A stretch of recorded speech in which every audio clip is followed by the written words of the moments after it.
कृष्णा कृष्णा हरे हरे हरे हरे हरे राम हरे राम हरे राम हरे राम राम राम राम राम हरे हरे हरे हरे। ओम ज्ञान तिमिरान्धस्य ज्ञानाञ्जनशलाकया चक्षुर्मिलितं येन तस्मै श्री गुरुवे नमः।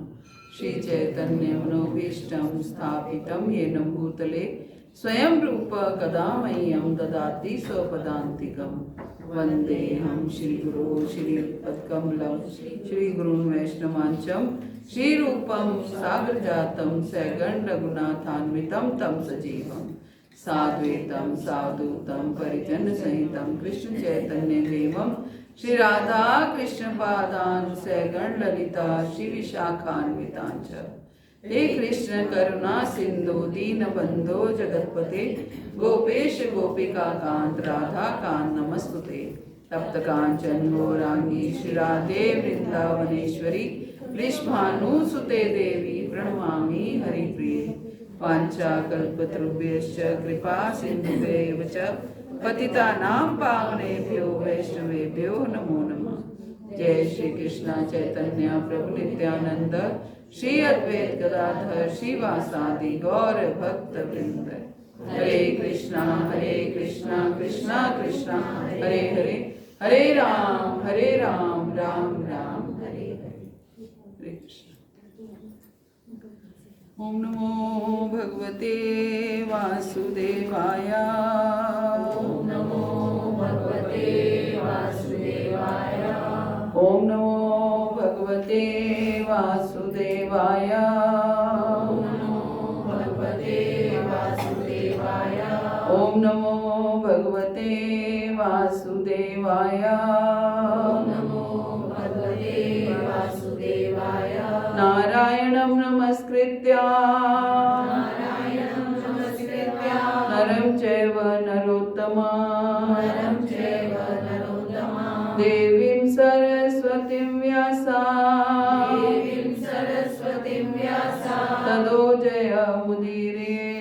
ततो जयमुदीरये। नष्प्रायेषु अभद्रेषु नष्प्रायेषु अभद्रेषु नित्यं भागवत सेवया नित्यं भागवत सेवया भगवती उत्तम श्लोके भगवती उत्तम श्लोके भक्तिर्भवति नैष्ठिकी। भक्तिर्भवति नैष्ठिकी। ग्रंथ श्रीमद् भागवतम की ग्रंथ श्रीमद् भागवतम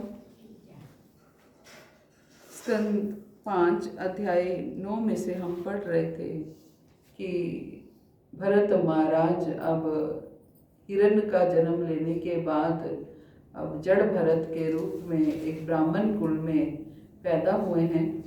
और क्योंकि ब्राह्मण कुल में आए हैं तो इसलिए उनके पिता बहुत प्रयास कर रहे हैं कि वो कुछ विधि विधान, कुछ पूजा पाठ, कुछ ये ब्राह्मण के कार्य जो हैं वो सीखें, कुछ कर्म कांड करना सीखें। लेकिन उनका वो केवल और केवल इस जीवन को शुद्ध भक्ति करके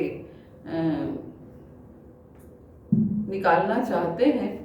लेकिन पिता ये प्रयास कर रहे हैं तो इसलिए पिता कोशिश कर रहे हैं कि वो उनको स्वच्छ रहने की ट्रेनिंग, कैसे शुद्धता रखने की ट्रेनिंग ये दी जाए।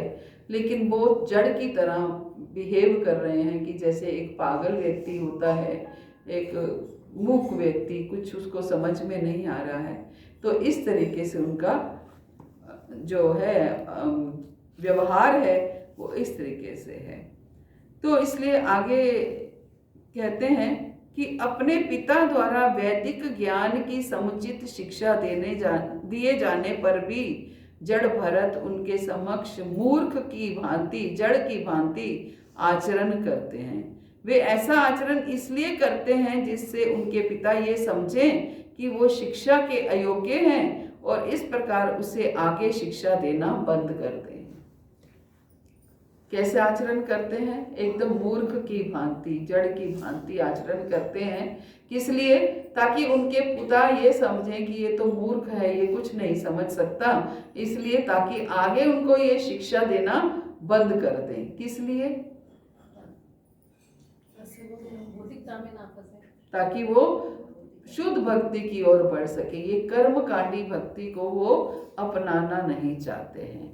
भौतिकता में ना फंसना तो एक अलग बात है, लेकिन वो ये कर्मकांडी जो ब्राह्मणिक भक्ति है, जो जिसको वो कर्मकांडी भक्ति कहते हैं, वो उसको नहीं अपनाना चाहते हैं। वो शुद्ध भक्ति की ओर बढ़ना चाहते हैं। इसलिए वो ऐसा व्यवहार कर रहे हैं कि उनके पिता ये समझें कि ये शिक्षा के अयोग्य है और इस प्रकार उसे आगे शिक्षा देना बंद कर दें। वे सर्वथा विपरीत आचरण करते। यद्यपि शौच के बाद हाथ धोने को कहा जाता, किंतु वो पहले धो लेते। ऐसे उल्टे उल्टे वो आचरण करते। जैसे शौच जाना है तो उसके बाद हाथ धोने हैं तो पहले धो लेते। ये सोचते दिखाते कि उनको इस चीज की कोई समझ नहीं है, कोई बुद्धि नहीं है, ये दिखाना चाहते। तो भी उनके पिता उन्हें बसंत तथा ग्रीष्म ऋतु में वैदिक शिक्षा देना चाहते थे। उन्होंने उसे ओंकार तथा व्यवहारिक के साथ साथ गायत्री मंत्र सिखाने का प्रयत्न किया, किंतु 4 मास बीत जाने पर भी वो उसे सिखाने में सफल नहीं हो सके।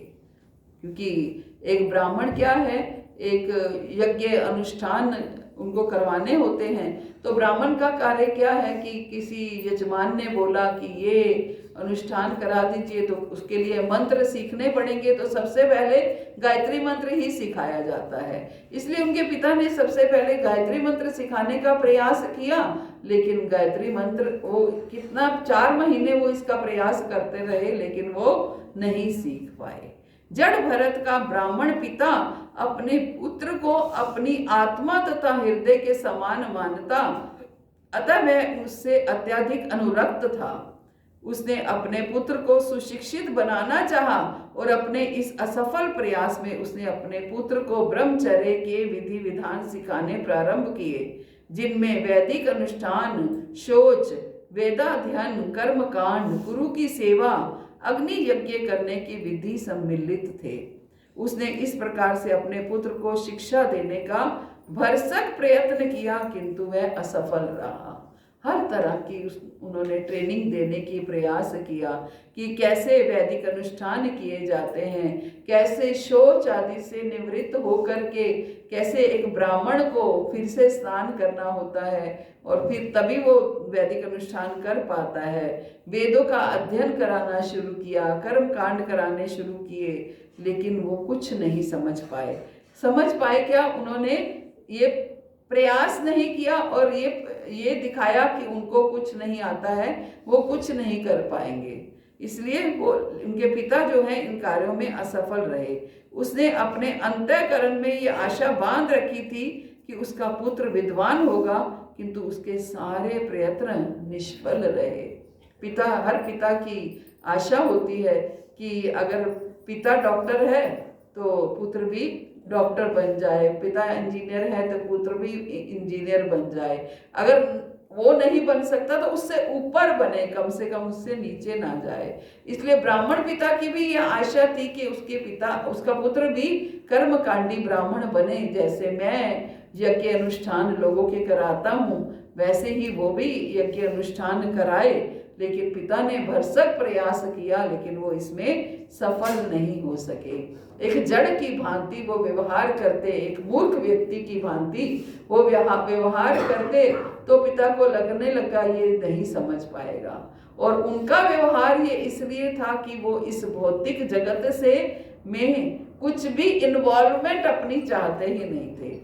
केवल वो जड़ भरत का शरीर ग्रहण किया, क्योंकि गोलोक जानने का यही एकमात्र रास्ता है कि मनुष्य जीवन आपको प्राप्त करना है। मनुष्य जीवन से ही आप परम धाम गोलोक धाम जा सकते हो। इसलिए उनको ये शरीर धारण ये मिला।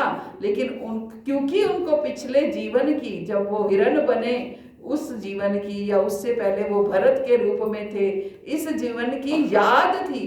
ये उनकी भक्ति का प्रताप था कि उनको अपने पिछले जीवन याद थे, है ना। अगर याद नहीं होते तो वो ये शायद इस तरीके की तैयारी नहीं कर पाता। लेकिन उनको पिछले जीवन याद थे, इसलिए उन्होंने इस तरीके की तैयारी की। तैयारी की का अर्थ क्या है कि वो इस तरीके का उन्होंने अरेंजमेंट किया कि अपना व्यवहार इस तरीके का किया कि कैसे वो इस जीवन को निकालेंगे। एक तरह से योजना, प्लानिंग, सोचिए उन्होंने कितनी योजना बनाई होगी कि वो कैसे व्यवहार करेंगे। इसके लिए भी क्या चाहिए? दृढ़ता चाहिए, है ना, दृढ़ता चाहिए। वरना भौतिक जगत में थे, भौतिक जगत के सारे प्रपंच उनके सामने थे। अच्छा खान पान, अच्छा पहनना ओढ़ना, लोगों के साथ मिलना जुलना, फंक्शंस में जाना, प्रोग्राम्स में जाना, खूब जो कुछ हम देखते हैं उनके सामने भी तो होंगे ना। एक इतने बड़े ब्राह्मण के पुत्र थे, इतना सब कुछ वो भोग ऐश्वर्य का जीवन बिता सकते थे, लेकिन उन्होंने इस जीवन को अपनी इच्छा से विद प्लानिंग, अपने योजना बना करके इस जीवन का, ऐसे जीवन का त्याग कर दिया, है ना। इसका मतलब इतनी ज्यादा गंभीरता थी भगवत प्राप्ति की। सीरियसनेस का लेवल आप देख सकते हैं कि हम सीरियसनेस का लेवल क्या था कि ठाना था, दृढ़ता थी कि हाँ मुझे अब की बार नहीं चूकना है, अब की बार नहीं चूकना है। तो किस लिए? क्योंकि 2 जन्म जो है वो ऑलरेडी गंवा चुके थे, है ना। इसलिए भगवान की भक्ति करने वाले भक्त जो हैं वो भले ही चूक जाएं।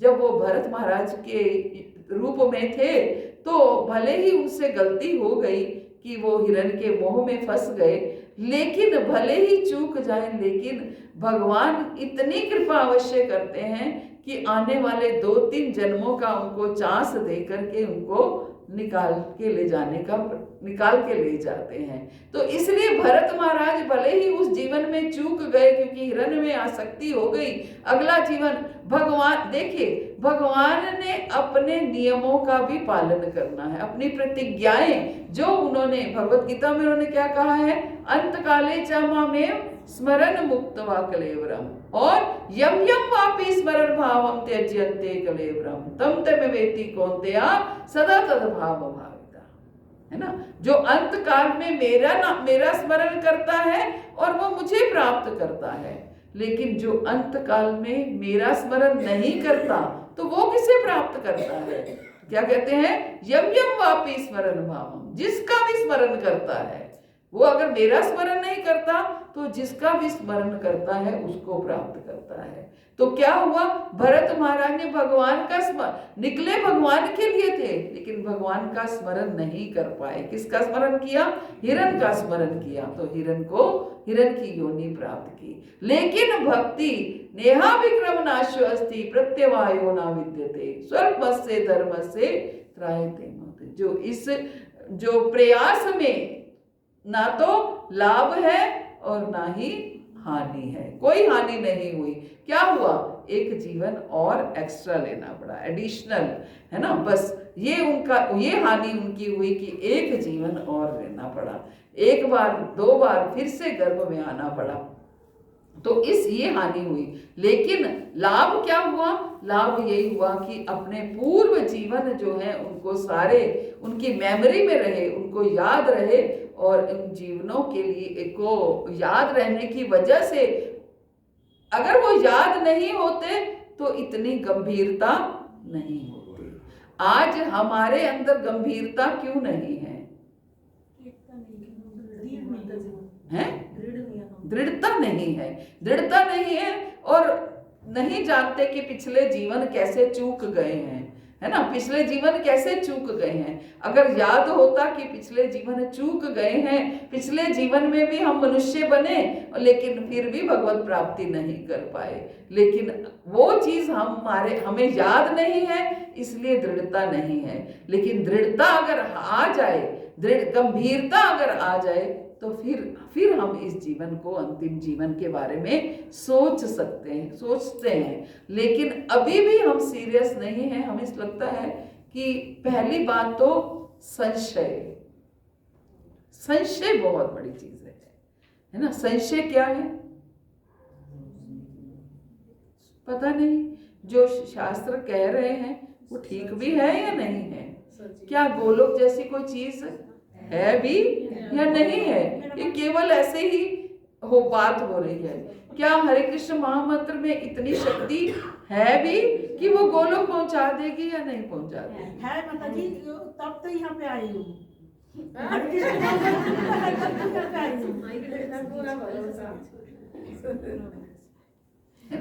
तो ये संशय जो है ना, ये संशय बहुत है।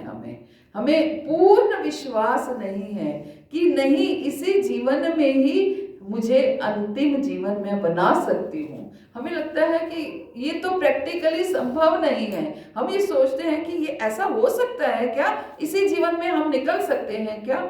हमें अपने शास्त्रों की वाणी पर, आचार्यों की वाणी पर पूर्ण विश्वास नहीं है, संशय है। क्या ऐसा हो सकता है क्या? जो प्रभुपाद ने कह दिया, गुरु महाराज ने कह दिया कि हाँ आप बस 16 माला करो, लेकिन 16 गुड राउंड्स करो, 16 गुड राउंड्स करो, निकल जाओगे। लेकिन हम 16 गुड राउंड्स भी नहीं कर पाते हैं। सच में भक्ति की कोई सीमा नहीं है, कोई सीमा नहीं है। आप जितना कर लेंगे उतना ही लगेगा और अभी कुछ भी नहीं हो पा रहा है। ये एक अच्छे भक्त की पहचान है कि वो जितना भी कर लेता है उसको ये लगता है अभी कुछ नहीं हो पा रहा है, अभी मेरे से ये नहीं हो पा रहा है, अभी ये नहीं हो पा रहा है। ये अच्छे भक्त की पहचान है। तो इसलिए हमें भक्ति में सच में संतुष्ट नहीं होना है, लेकिन भरसक प्रयत्न करने हैं। किस चीज का भरसक प्रयत्न करना है? कि यही जीवन अंतिम जीवन बन सके। इसी जीवन में ही हम भगवत प्राप्ति, भगवत प्रेम प्राप्त कर पाए, भगवान का प्रेम प्राप्त कर पाए। ना जाने इस जीवन में ये बात समझ में आ रही है कि हमें भगवान का प्रेम प्राप्त करना है, अगले जीवन में ये बात भी समझ में आएगी या नहीं आएगी नहीं जानते, है ना। जानते हैं कि अगले जीवन में आपका इस्कॉन में जन्म होगा, कौन समझाएगा, है ना। हमने इतना जीवन बिताया, किसी ने समझाया कि भगवान का प्रेम प्राप्त करना ही हमारे जीवन का लक्ष्य है? किसी ने समझाया क्या? चाहे हमारे माता पिता थे, चाहे स्कूल में हमारी टीचर्स थी, चाहे हमारे बड़े बुजुर्ग जो भी हमें जीवन में मिले, चाहे हमने ये नहीं कि यहाँ आने से पहले हमने भक्ति नहीं की, सो कॉल्ड भक्ति जो भी कर्म कांडी है जो भी की, लेकिन की, है ना। लेकिन फिर भी किसी ने ये नहीं समझाया कि भगवान का प्रेम प्राप्त करना ही हमारे जीवन का लक्ष्य है। हमने अलग अलग लक्ष्य बनाए रखे। आज मेरे बच्चे छोटे हैं तो इनका स्कूल में एडमिशन हो जाए, इसी के लिए मैं भक्ति कर रही हूँ। आज ये स्कूल पास हो जाए, इनके बड़े अच्छे नंबरों से पास होए, भाई मेरे तो जीवन का जो है यही एक लक्ष्य है कि मेरे बच्चे ठीक से सेटल हो जाएं, मेरे बच्चे अपने पांव पर खड़े हो जाएं, है ना। ये मेरे जीवन का लक्ष्य है। इसी के लिए भक्ति की, किसके लिए की? मेरे बच्चे ठीक से सेटल हो जाएं। भक्ति की किसके लिए की? मेरे पति का बिजनेस बहुत अच्छा चल जाए, की भक्ति, लेकिन लक्ष्य अलग अलग थे, हैं? सकाम भक्ति की, है ना। भक्ति की, लेकिन इसके लिए की। ये तो जब गुरुजनों की कृपा हुई हमारे ऊपर, आचार्यों की कृपा हुई, उन्होंने हमें समझाया कि जीवन का लक्ष्य क्या है, भगवान का प्रेम प्राप्त करना। आपको जो कुछ करना है वो प्रेम प्राप्त करने हेतु करना है। आप जो कर्म करें वो भगवत प्रेम प्राप्त करने हेतु करें, यानी कि भगवान को प्रसन्न करने हेतु करें, तो आपका काम बन जाएगा। आज जब ये लक्ष्य समझ में आया तो आज ये लगा कि हाँ अब कृपा हुई है, तो अब कम से कम ये बात समझ में आई, तो इस जीवन को हमें चूकना नहीं है ना, खोना नहीं है। वरना अगले जीवन में फिर ना जाने फिर कहाँ आएंगे, फिर ये बात समझ में आएगी या नहीं आएगी। क्यों हम इस जीवन को व्यर्थ जाने दें? अपना भरसक प्रयत्न करें, प्रयास करें, तो भगवान हमारे प्रयास को देखते हुए कृपा अवश्य करेंगे। भले ही ये जीवन चूक जाए तो अगला जीवन भी कम से कम ऐसे स्थान पर देंगे जहां पर हमें ये बात याद रहेगी, ये बात कोई समझाने वाला होगा कि हाँ हमारा लक्ष्य क्या है, कृष्ण प्रेम प्राप्त करना हमारा लक्ष्य है। इस गांव के लोग जो शरीर छोड़ते हैं उनका भले ही दूसरा जन्म जब होता है तो वो इस्कॉन में ही होता है। कितने भक्तों की कथाएं हम सुन चुके हैं। इस्कॉन में मरते हैं, इस्कॉन में ही जन्मते हैं, ताकि उनका लक्ष्य जो है वो आगे चलता रहे। तो ये हमें प्रयास, इस्कॉन का अर्थ ये है कि हमें लक्ष्य बताने वाला कोई होना चाहिए, है ना। जब तक लक्ष्य बताने वाला नहीं होगा कोई, तब तक हम काम नहीं करेंगे उस लक्ष्य के ऊपर। भक्ति कोई ऊपरी चीज नहीं है, ऊपर ऊपर से दिखाने के लिए हमें तिलक कंठी नहीं धारण करना है, दिखाने के लिए हमें नाम जप नहीं करना है कि मैं जी 16 माला करता हूँ या करती हूँ, नहीं। अपने हृदय की चीज है, अंदर की चीज है, अंदर से तड़प होनी चाहिए, अंदर से ये भावना होनी चाहिए कि ये कुछ छूट रहा है, कुछ छूट रहा है, कुछ ये जीवन जो है छूट रहा है। अब बहुत समय निकल गया, इतने साल निकल गए, कितने निकल गए?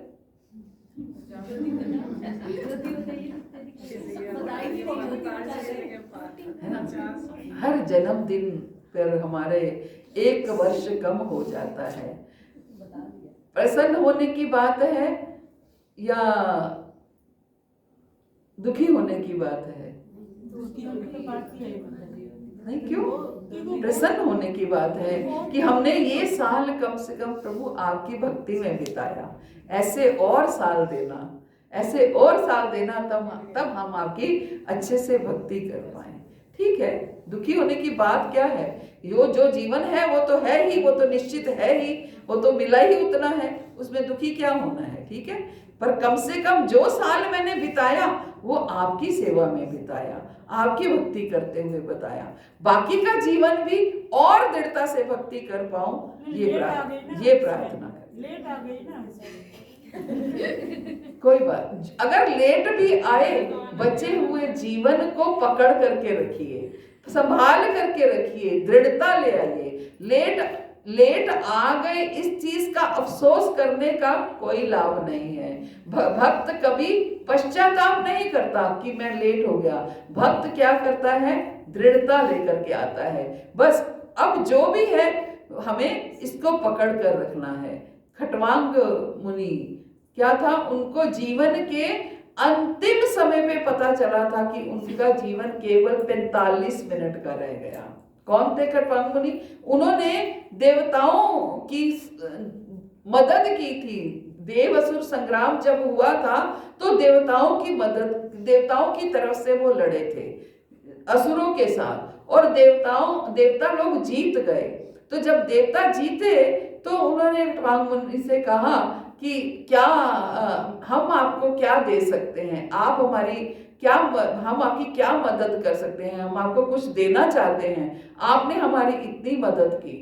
बोले अगर आप कुछ देना चाहते हैं, मदद करना चाहते हैं, तो मुझे ये देख करके बताइए कि मेरा कितना जीवन शेष है। तो उन्होंने देखा, देवताओं ने तो देखा 45 मिनट शेष है। बोले 45 मिनट?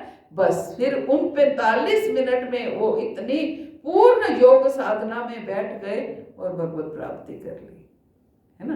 तो 45 मिनट पहले भी अगर पता चल जाए कि हाँ, कि अब मेरा इतना जीवन है, तो हम गंभीर हो सकते हैं। हम इसलिए गंभीर नहीं होते हैं, हमें लगता है अभी तो 45 साल है हमारे पास, अभी तो हम कर लेंगे, अभी क्या है, अभी कौन सा जीवन बीता जा रहा है।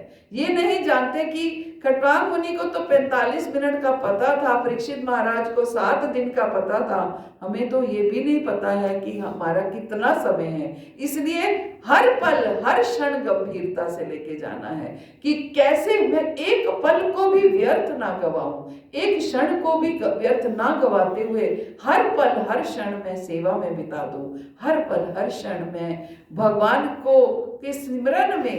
कुछ नहीं है, आप कोई सेवा नहीं कर पा रहे हैं, सिमरन तो आप हर समय कर सकते हैं। सोते हुए, जागते हुए, उठते हुए, कैसे भी चलते फिरते सिमरन सिमरन सिमरन ये तो कर ही सकते हैं। और भगवान ने भी बोला अंत काले में स्मरण मुक्तवा कलेवरम।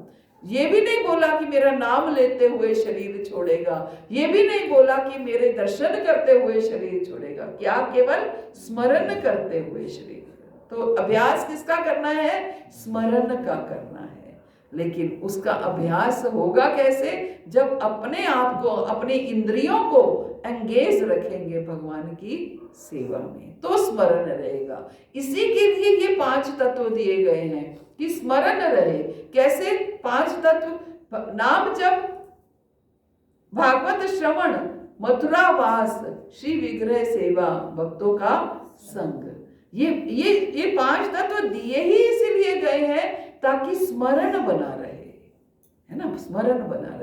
विग्रह सेवा करोगे, हर समय बाहर भी जाओगे स्मरण बना रहेगा। खाने का टाइम है, उठाने का टाइम है, सुलाने का टाइम है, ये स्मरण बना रहेगा। भक्तों का संग करोगे, स्मरण बना ही रहेगा। धाम में जाओगे तो स्मरण बना ही रहेगा, है ना। नाम जप कर रहे हो तो स्मरण बना ही रहेगा। भागवत सुन रहे हो तो स्मरण बना। तो इस 5 चीजों में, 5 तत्वों में अपने जीवन को निकालना है। ऐसा कोई समय ना हो कि हम इन 5 तत्वों के अलावा कुछ हो। तभी ये पैकेज है, कृष्ण नाम, कृष्ण काम और कृष्ण धाम। ये 3 चीजों का पैकेज है पूरा, कि कृष्ण का नाम लेना है, कृष्ण का काम करना है, सेवा करनी है, फिर कृष्ण का धाम मिलने में कोई रोक नहीं सकता। जब हम अपने आप को नाम और काम में एंगेज रखेंगे, लगाए रखेंगे, तो धाम मिलने में कोई देरी नहीं है। इसलिए इस पैकेज को पकड़ कर रखना है।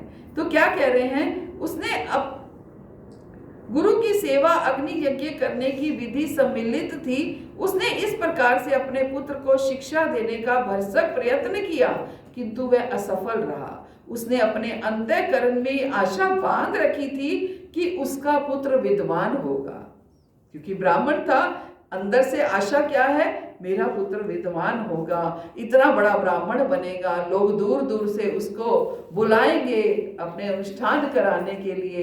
एक कथाकार होता है तो वो उसको क्या आशा होती है? मेरा पुत्र भी कथाकार बने। इंद्रेश महाराज, उनके पिता कथाकार हैं, है ना, कथाकार थे। तो क्या आशा की होगी? मेरा पुत्र भी कथाकार बने। आज पिता को भी पीछे छोड़ के इंद्रेश महाराज कथाकार बन गए, है ना। तो इस तरीके से जो ब्राह्मण होता है वो ब्राह्मण की आशा करते हैं। प्रभुपाद के पिता ने आशा की कि मेरा पुत्र इतना बड़ा भक्त बनना चाहिए। छोटेपन से ही उन्हें मृदंग सिखाना, छोटेपन से ही उनको छोटे छोटे रथ बना के दिया कि तुम रथ यात्रा निकालो। पत्नी अच्छी नहीं मिली, प्रभुपाद दुखी हुए कि मेरी पत्नी अच्छी नहीं है, मैं इसको छोड़ दूंगा, दूसरा विवाह करूंगा। तो पिता ने क्या बोला? अच्छा है तेरी पत्नी अच्छी नहीं है, कम से कम पत्नी अच्छी नहीं है, तुम इनको त्याग सकते हो और अपना पूर्ण जीवन भगवान की सेवा में समर्पित कर सकते हो, है ना। तो ये पिता की हर पिता चाहता है कि अगर वो भक्त है, पिता तब चाहेगा जब पिता पहले खुद भक्त होगा, तभी अपने पुत्र को या पुत्री को भक्त बनाना चाहेगा। अगर खुद भक्त नहीं होगा तो खुद भी धन कमा रहा है, मेरा बिजनेस है, मैंने तो इतना सफल नहीं बना पाया, मेरा पुत्र इस बिजनेस को आगे बढ़ाएगा। पुत्र अगर बिजनेसमैन है तो पिता बिजनेसमैन है तो यही चाहता है कि पुत्र भी अच्छा तगड़ा बिजनेसमैन बने, है ना। तो इस तरीके से पिता अगर ब्राह्मण है तो वो चाहते थे कि उनका पुत्र भी अच्छा ब्राह्मण बने, अच्छा विद्वान होगा, किंतु उनके सारे जो प्रयत्न थे वो निष्फल रहे। प्रत्येक प्राणी की भांति ये ब्राह्मण भी अपने घर के प्रति आसक्त था और वो ये भूल ही गया था कि वो एक दिन उसे मरना है। क्या अंतर होता है ब्राह्मण और वैष्णव में? ब्राह्मण कर्मकांडी होते हैं, ब्राह्मण कर्मकांडी होते हैं और वैष्णव भगवान की सेवा में लगे रहते हैं।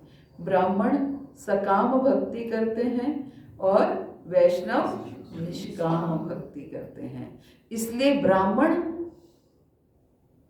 सारे यज्ञ अनुष्ठान कराने के बाद भी अपने घर में आसक्त रहते हैं, क्योंकि कभी निष्काम भक्ति की ही नहीं और ना खुद करते हैं ना दूसरों को शिक्षा देते हैं। आप देखो जिन भी मंदिरों में ब्राह्मण पंडितों से आप लोग पूछने जाते हो, वो सारे, ये नहीं मैं कहती हूँ गलत हैं, लेकिन सकाम भक्त हैं। आप जाओगे, आपको भी उपाय बता देंगे, ये पूजा करो, ये अनुष्ठान करो, आपका ये काम बन जाएगा। आपको ये नहीं समझाएंगे ये भौतिक जगत में आए हो, भगवान का नाम लो ताकि भगवान से प्रेम हो पाए और ताकि भगवत धाम जा पाओ।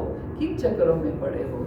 नहीं, जो मिला है उसको स्वीकार करो, जो नहीं मिला उसको छोड़ दो, है ना। ये सीखना है। ये अंतर है ब्राह्मण और वैष्णव में। ब्राह्मण अपने घर में आसक्त होता है और वैष्णव का लक्ष्य धीरे धीरे घर को छोड़ना है, विरक्त होना है। वैष्णव को क्या सिखाया जाता है? धीरे धीरे विरक्ति लेकर के आओ, वैराग्य की तरफ बढ़ो। धर्म क्या है? भक्ति क्या है? भक्ति क्या है? भक्ति धर्म के साथ होनी चाहिए। भक्ति क्या है? भक्ति धर्म के साथ होनी चाहिए, भक्ति ज्ञान के साथ होनी चाहिए और भक्ति वैराग्य के साथ होनी चाहिए। वासुदेवा भगवती भक्ति योगा प्रयोजिता जनियत्याशु वैराग्यम ज्ञानम च यद हेतुकम, है ना। वासुदेव की भक्ति क्या है? वासुदेवा भगवती भक्ति योगा प्रयोजिता। क्या प्रयोजन है वासुदेव की भक्ति का? प्रयोजन क्या है? जनियत्याशु वैराग्यम ज्ञानम च यद हेतु। भक्ति धर्म के साथ हो, भक्ति ज्ञान के साथ हो और भक्ति वैराग्य के साथ हो। धर्म के साथ हो का अर्थ क्या है? ये नहीं कि हम उधर से भक्ति कर रहे हैं, उधर से धर्म नहीं निभा रहे हैं, उधर से हम भक्ति कर रहे हैं, उधर से मांसाहार कर रहे हैं। आज जितने भी लोग इस्कॉन में आने से डरते हैं, वो किस लिए डरते हैं? क्योंकि नियम करने पड़ेंगे। हम ये नहीं कर सकते। हमें तो वो जगह चाहिए जहां पर ये भी स्टैंप लग जाए कि हमने गुरु धारण किए हैं और साथ में कुछ करना ना पड़े। हम जो कुछ खा पी रहे हैं वो एज इट इज खाते पीते रहें, हमारे कोई जीवन में कोई चेंज ना आए। इसलिए लोग इस्कॉन में नहीं आते हैं। जो इस्कॉन में आ गया, समझ लो वो भक्त है, वो पक्का भक्त है। उसने ये ठान लिया है कि हाँ, अब मुझे अपना जीवन समर्पित करना है ना। इसलिए भक्ति, आप ये देखो कितने भी ये लोग हैं, कोई मांसाहार करने के लिए मना नहीं करता है, कोई आपको सात्विक भोजन ग्रहण करने का निर्देश नहीं देता है ना। क्यों? वैसे तो ये डायलॉग हर बोलेगा, जैसा खाओ अन्न वैसा होगा मन, तो फिर कैसे मन आपका बदलेगा, है ना। और भक्ति क्या है? मन की चीज है, कोई दिखावे की चीज नहीं है कि हमने तिलक कंठी धारण कर लिया तो भक्ति कर ली। आपका मन कृष्ण के चरणों में लगने चाहिए। वो बात अलग है, मन लगाने के लिए हम शरीर को लगाते हैं पहले, लेकिन भक्ति हमें मन से करनी है और मन दूषित होगा तो कैसे भक्ति कर पाएंगे? उसको साथ साथ बोलते हैं, मन को मत मारो, मन को मारोगे तो नाम जप कैसे करोगे? सब खाओगे। माता जी दीपक के वो है ना, जो सीनियर है, वो बोलते हैं तेरे घर गृहस्थी कैसे चलेगी, ना तो चाय पीता, ना ड्रिंक करता, ना कुछ, ना लहसुन प्याज का कोई। बोलो भक्तों की गृहस्थी आके देखो कैसे चलती है। आप लोगों से अच्छी गृहस्थी चलती है। थोड़ी थोड़ी ना ड्रिंक लेनी शुरू कर है ना। तो इसलिए भक्ति, हम भक्ति का नाम तो करना चाहते हैं कि हम भक्त हैं, लेकिन एक्चुअल में भक्ति ऊपरी ऊपरी भक्ति करना चाहते हैं कि केवल एक स्टेप लगी रहे कि हम भक्त हैं, ऊपरी भक्ति, अंदर से भक्ति नहीं करना चाहते हैं। भक्ति का अर्थ है जो भगवान कह रहे हैं हमें उसके अनुसार चलना है ना, उनके अनुसार चलना है। अदरवाइज वो भक्ति करने का कोई लाभ नहीं है, सच में कोई लाभ नहीं है। हाँ, आप अगर निष्काम भाव से कर रहे हो तो सुकृतियां जरूर एकत्रित हो सकती हैं, फिर किसी जन्म में जा कर के वो अवश्य फलीभूत होंगी। लेकिन क्यों उस जन्म की इंतजार की जाए, है ना। क्या पता कौन सा जन्म आने वाला है, कौन सा नहीं आने वाला है। गहना कर्मणा गति, अगर बीच में कोई ऐसा कर्म बन गया तो क्या होगा, कैसे चूक गए, मनुष्य जीवन ही ना मिला तो फिर कैसे 84 के चक्र में हम फंस जाएंगे। तो इसलिए प्रत्येक प्राणी की भांति वो ब्राह्मण भी अपने घर के प्रति आसक्त था।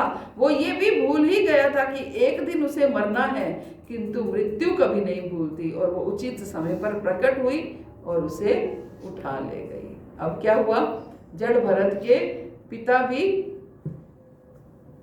मृत्यु हो गई उनकी, अब जड़ भरत रह गए अकेले। अब अगली क्लास में पढ़ेंगे कि अब जड़ भरत का क्या हुआ, है ना। सस्पेंस रहना चाहिए कुछ।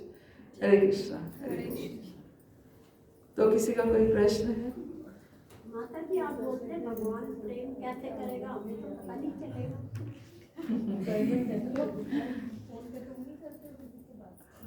क्यों नहीं पता चलेगा?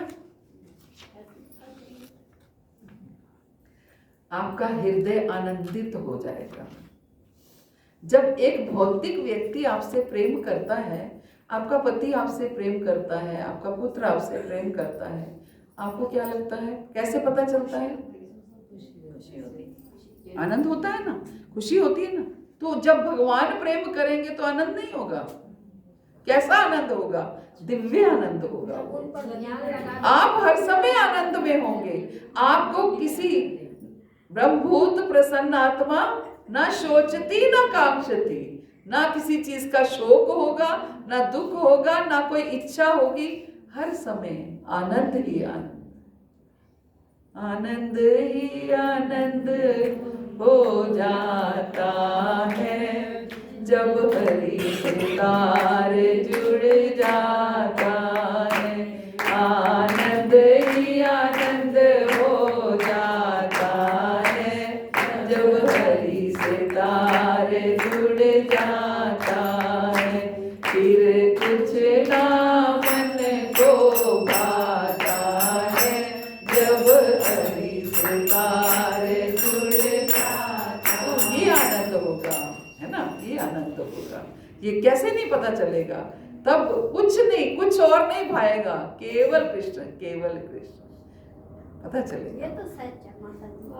3 बजे उठते हैं, जब तक नहाते हैं तब तक कृष्ण का ही नाम लेते हैं। बहुत सुंदर, बहुत सुंदर, बहुत सुंदर। माता जी जड़ भरत ने जो है इसका गुरु धारण नहीं किए थे, उन्होंने गुरु नहीं बनाए थे कोई? जड़ भरत के अभी आगे पता चलेगा बनाए। सस्पेंस चल रहा है ना कि उनका आगे क्या होगा, क्या होगा, कैसे होगा। भागवत की कथाएं बहुत सुंदर हैं। आप जितनी बार पढ़ लेंगे उतनी बार सस्पेंस बना रहेगा, फिर भी सस्पेंस बना रहेगा। कुछ ना कुछ भगवान बीच में छोड़ते हैं। और किसी का प्रश्न? चलिए, वांछा कल्पतरुभ्यश्च कृपा सिंधुभ्यश्च पतितानां पावनेभ्यो वैष्णवेभ्यो नमो नमः। अनंत कोटि वैष्णव वृंद की जय, प्रपात की जय, गुरु महाराज की जय, आप सब भक्त की जय। हरे कृष्णा।